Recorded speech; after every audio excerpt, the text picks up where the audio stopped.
صحیح بخاری حدیث نمبر 31۔ ہم سے بیان کیا عبد الرحمن بن مبارک نے، ہم سے بیان کیا حماد بن زید نے، ہم سے بیان کیا ایوب اور یونس نے، انہوں نے حسن سے، انہوں نے احنف بن قیس سے کہا کہ میں اس شخص حضرت علی رضی اللہ عنہ کی مدد کرنے کو چلا، راستے میں مجھ کو ابو بکرہ ملے، پوچھا کہاں جاتے ہو؟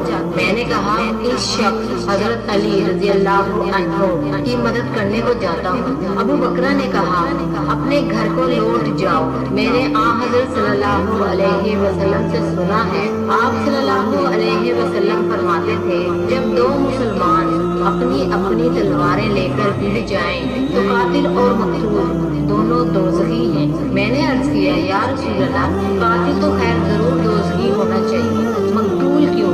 فرمایا وہ بھی اپنے ساتھی کو مار ڈالنے کی رس رکھتا تھا، موقع پاتا تو اسے ضرور قتل کر دیتا، دل کے عزم سمیم پر وہ دوزخی ہوا۔